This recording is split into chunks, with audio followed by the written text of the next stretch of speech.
Yeah,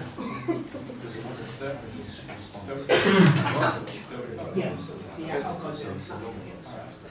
Yeah.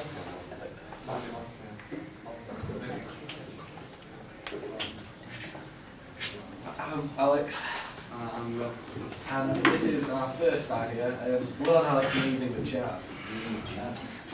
It's just a little sample clip from the type of music that we play from Miles Davis.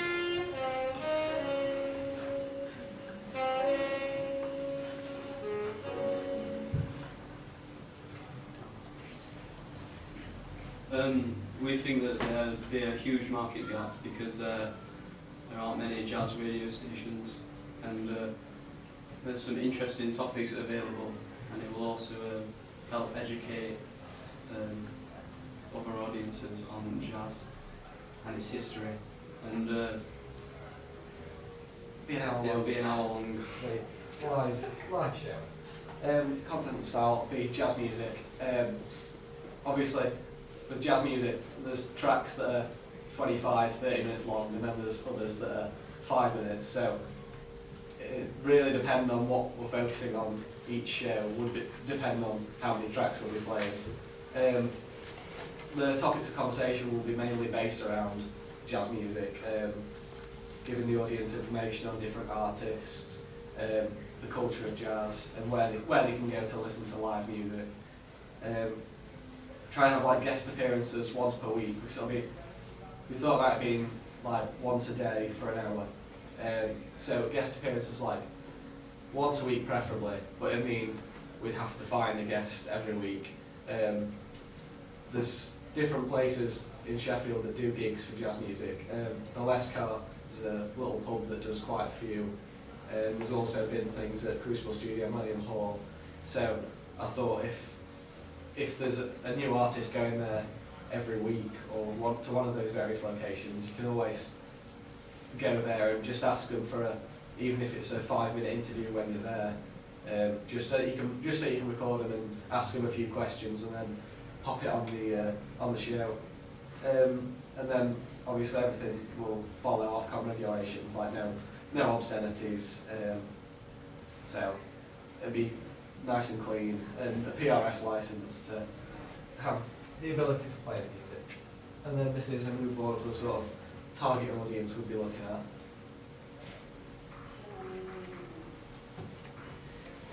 Target audience will generally be 40 to 60 years old, and we hope to increase the 11% listenership of Sheffield Live with these radar figures. However, it is open to more ages as well, because we think it could educate some other younger audiences, so they're also welcome to listen. Yeah, you don't tend to find younger people listening to jazz music that much. It's more of, you play a bit of jazz music, 21, our sort of age, and they'll just, what's that, there's no words, blah, blah, blah. So we hope it get other people listening to it, even if it like made one person in this room start thinking, oh, actually, it's not that, and get listened to it, it'd be a success. We also think this will help expand the age range of Sheffield Live as well. Have older audiences listen to the station, and both males and females will be targeted who just have an interest in jazz, and it's open to all demographics. Yeah, with it being on community radio, it's not really targeted at someone who's rich or someone who doesn't have too much disposable income. It'd only be like adverts from like Bridgetown Music where you go and buy a jazz bass from there or something. They'd be the only ones that target someone with a bit more income. But it's not really. We'd hope to have like a 50-50 male-female split with just anyone from all sorts of different backgrounds. Yeah, and then the interviews, we hope to record them beforehand. If it was a jazz drum or whatever, we hope to do it beforehand, ask them questions from us, and then hopefully get an audience to submit some on Twitter. If they ever wanted to know what their biggest influence was, anything like that, we'd tell them beforehand we've got a guest on Twitter, and they can ask the question, and then we might ask one or two of them when we're doing the interview. And because it's more of a niche market, like it's not pop music. There's not every single jazz artist isn't running around with £1 million in the pocket. So we'd hope if they'd be more like happy to go on a community radio station just to like make everyone aware of who they are.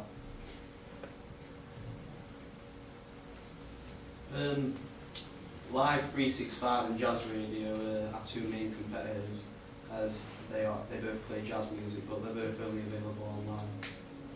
And the show will be hammocked between shows like Punjabi, Versa, and Urban Expression on Sheffield Live. And it'll also push shows like Urban Expression 1 hour later. There is one more radio station that does jazz music, and I think it's just called Jazz FM.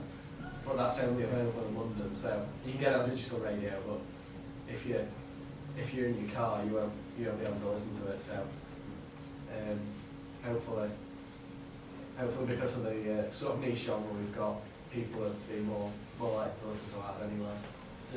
Again, adverts will be from Richton Music and Alaska, and just businesses that are based in Sheffield.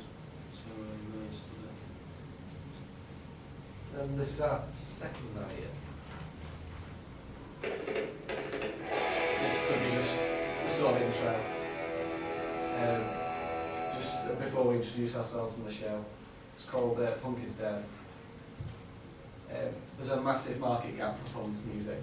We found one radio station that does punk, and it says on it that it plays punk from 1967 to 1971, so it's only 4 years of music, so it's not even that big a like target audience for it. We thought about this one because we're both really interested in punk music. It'd be another music talk show for an hour. Informative, but it'd be very colloquial. It wouldn't be trying to like make ourselves look like really posh sort of people. We just stick with the genre, just not normal colloquial language. Entertain the audience with the music and the discussions, and be Wednesdays and Fridays from 7 till 8. Content will be punk rock and its subgenres from the 60s onwards. We'll also try and play a lot of underground punk music from Sheffield.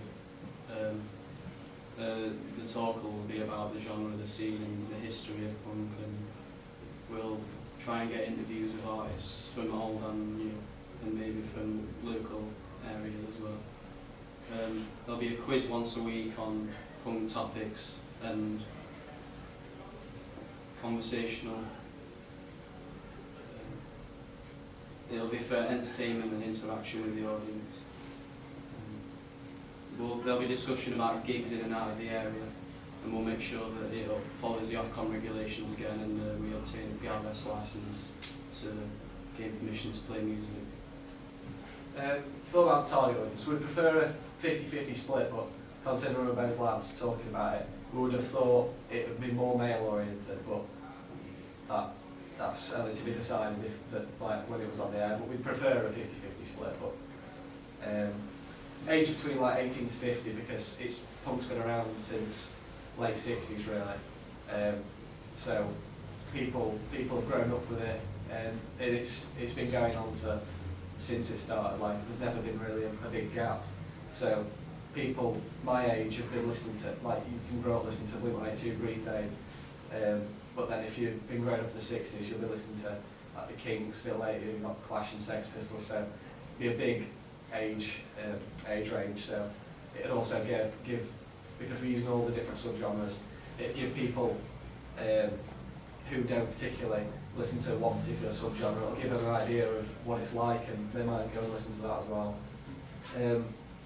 The income would be from adverts again, just to pay for what we need in the studio. The target audience probably should have an interest in punk rock, or even just rock in general, just so that they can broaden their minds for the genre. We'll be talking about like punk rock, its culture and its history. There'll be an interview with someone from the music industry every 2 weeks, and audiences are allowed to submit opinions and questions on Twitter, Facebook. Phone-ins for the quiz will be done pre-recorded, so we can decide. Discussions will be submitted through Twitter or on a recorded film. For the marketplace, because although punk isn't like the most listened to genre there is out there, it'd have quite a high marketplace for people who do listen to punk, because there's nowhere they can go where they can actually listen to it. So our main competitors be like Planet Rock and Kerrang, but we provide a more specific genre. So people who do like punk music might listen to Planet Rock once a week, because they might stumble upon a few punk tracks, but they'd be able to listen to our show week in, week out, knowing what they're going to be listening to. It'd be on from 7 till 8, so I think it's Talking Balls is on Fridays beforehand, so it'd be played just after that, so there'd be a show after it, and I'd either be cut short an hour, or just move it on an hour later, and that just affect the shows that are going on after it.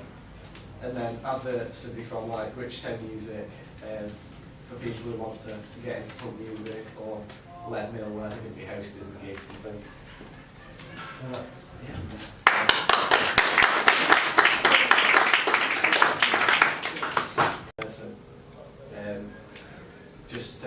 See, what about freestyle jazz? You know, the stuff that's really hard to get into. I mean, he deserves a space on the show, because it is, that sort of thing. And I think it's not going to harm him. I just think you should think about it. You've got to include a bit of everything. Well, there are the nostalgia shows, such as Downright Nostalgia, Keynote Club, and my stuff, and we've got a folk show on there. They are very popular. Because once these people know they're there, they will tune in and they'll become loyal. As long as you know your stuff. And this goes to everybody, the knowledge is important. Everyone, no matter what show you do, you've got to have the knowledge to be right. Because I've made a couple of mistakes, and they don't pick up on it, and they'll let you know. And with the power of the internet now, it's not hard to get it right, even though sometimes they are slightly out of time zones. But people do like, when you play a record from 45 or 53, to tell them it's from 53, it's on this label. They love that on nostalgia shows. So I think that's another one that's got some legs to run on. Which one do you think out of the two? Out of the two, I've listened to both of them. I think both of them, they've got to, can they only actually do one? Because, that's the one we'll have to think about this then, won't we? Because, see, I grew up through punk, so I lived all that sort of stuff. I enjoyed it, and I've been lucky to have gone through a few generations of enjoying every bit of music I've done. And it's only now that I'm starting to play music that's a lot older than me. I could possibly live without jazz. Not completely, but if I was going to tune into a show between these two, I'd probably go towards a punk one. Purely because I do like the idea of these, including 60s punk as well, and contemporary punk, and not just saying, oh, this is the Clash, and this is the Ramones. I want to hear the Seeds, the Primitives, and the Strangelove, stuff that the other stations won't play, because the thing nobody knows about when they do. So, especially when someone's tuning into a punk show. And there are a lot of punk bands in Sheffield, and a lot of punk bands still come to Sheffield, like UK Subs and things like this, and they love to have a show to go and talk about. And because they've grown up now, they won't be swearing. You know, they're not 17 anymore, so they're going to give you a hard time. You know, they'll be like your granddad standing there. So I'm up with that one, so we can let that one go, Yeah, alright.